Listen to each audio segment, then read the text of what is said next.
All right, welcome back. Just breezing through hour one here. Little technical difficulty working from the cabana. I don't think it was as bad as Nico was making it out, but anything new is always very scary to Nico, so he was giving me more complaints than I can handle. So I decided to come back in. Welcome back. I'm back in the Corona Bunker studio. Nico won't let me go outside and play. The market is not playing around today at all, down 700 and change and falling like a rock. So keep your eyes peeled on the market, and if you're thinking this is a buying opportunity, think again. I read a little passage the other day from a famous pastor, post-war pastor, wrote, this story, and it's been quoted many times. First they came for the communists, then they came for the socialists, then they came for the trade unionists, then they came for me, and there was no one to speak up for me.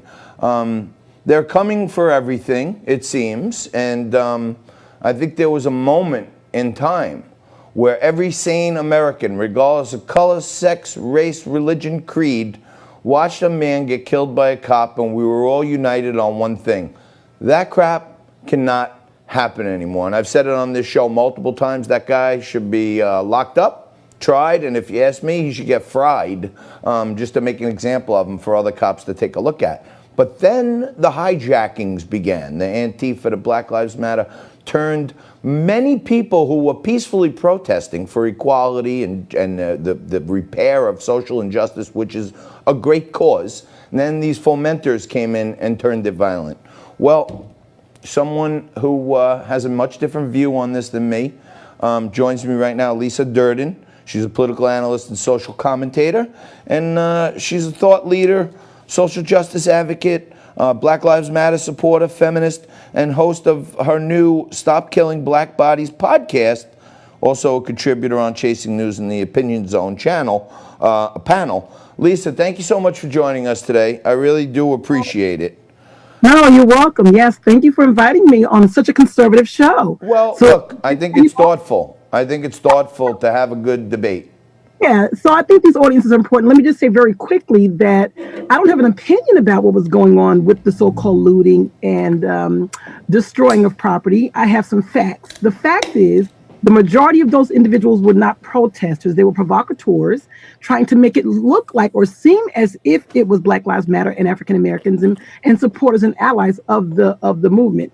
So they actually did an investigation. This is not my opinion. The FBI, Federal Bureau of Investigations, did an investigation and found that most of those individuals were white people. They were provocateurs. Many of them were plainclothes white officers writing Black Lives Matter on things, defacing property. They found a white lady with a Molotov cocktail in her hand, getting ready to blow up a police car. And that was a white lady who set the Target on fire when they had that first day of protesting. So that's the fact of the matter. Okay, well, Lisa, let me just weigh in here and ask you something. Right here in New York, I live in New York City, okay, and two people were arrested for being caught on videotape throwing a Molotov cocktail into an unoccupied police car, okay? Those two people were identified as prominent attorneys. One was an Indian woman, one was an African American man, okay? And the attorney who came to bail them out and basically pledged for them was in the U.S. originally on the George Soros Foundation scholarship. So I tend to agree with you. Most of those people that were out there with the right intentions. Mm-hmm. I don't want to go so far as to say plainclothes cops were trying to make it look good, but anything's possible. But it does seem to me that there are other larger organizations that are trying to hijack the core of the movement and turn it into a very divisive event. So, yes, that's factual. Mm-hmm. Okay, so let me ask you this. Organizations have nothing to do with Black Lives Matter. And for the record, I don't care what movement there is. Once you start having people come together, something as simple as the governor of New York saying, go out, do your social distancing, have some fresh air, but wear a mask.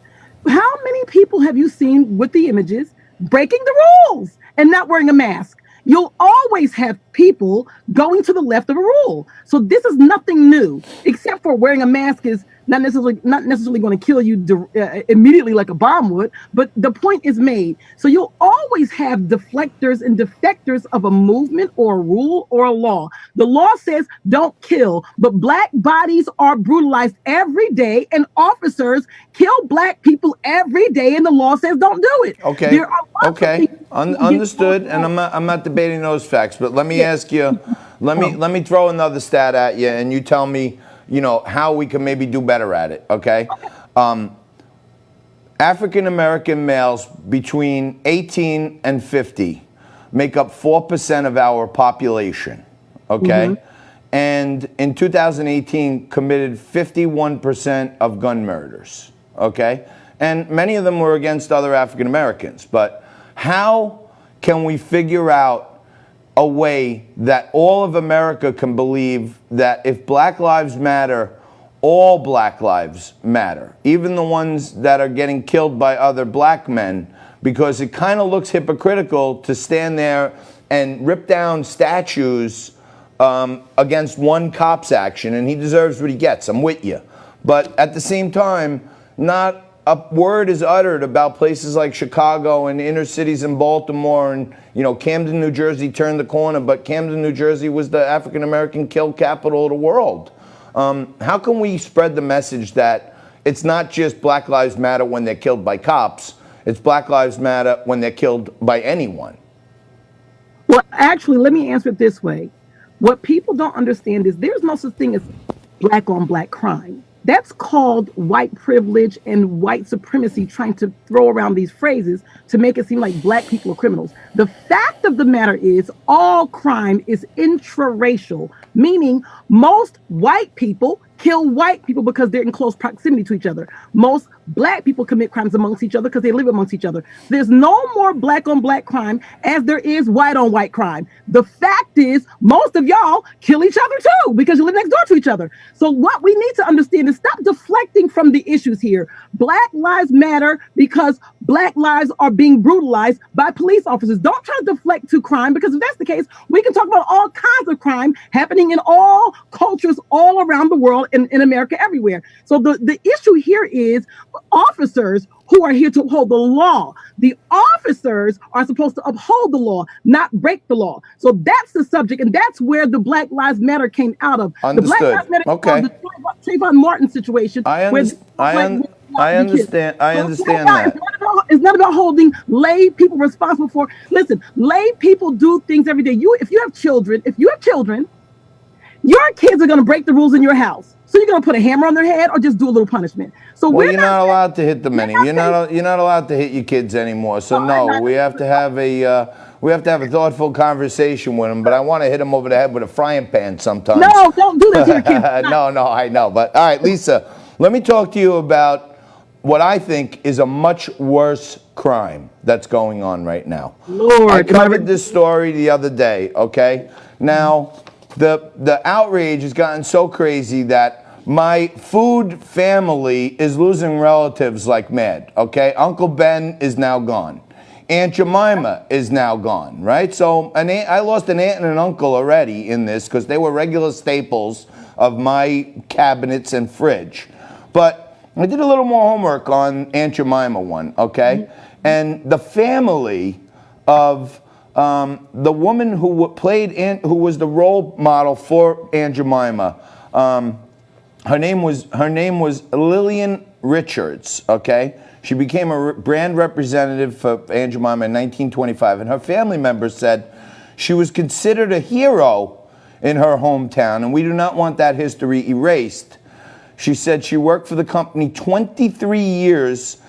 Traveling around the country as Aunt Jemima. She made an honest living for a number of years, and there were not a lot of jobs, especially for black women at that time in 1925, and she was looked up to in her community as someone who was breaking down barriers. Doesn't it almost go too far when we're eliminating fictional characters from the American lexicon? Well, no, not when those fictional characters have a history of racism and white supremacy. And when you're talking to a black person, we're going to say no to that all the way. We're going to say no. We don't want those characters on the box. Understood. We don't have- Okay. I can't speak on it, but I'm just asking you. Oh, let me tell you the history of Aunt Jemima. We got 30 seconds left. The history of Aunt Jemima was a white man used to play in blackface this character of a woman that he sang a song that was called Aunt Jemima or something like that. So it came. So the owners of the pancakes saw this character and thought this is so funny, and then named this lady's image Aunt Jemima because he thought that the blackface was funny. All That's right. not funny for black people. All right. Well, that sheds a whole nother light on it, which I didn't know. And I thank you for a thoughtful conversation. And we're gonna have to. You gotta come back. We're going to have you back. You're great. Thank you very much. Lisa Durden, Bye-bye. political analyst and social commentator. We're going to take a quick break right here and come back with Michael Dougherty, CEO of the Cyber Educational Foundation, right after this.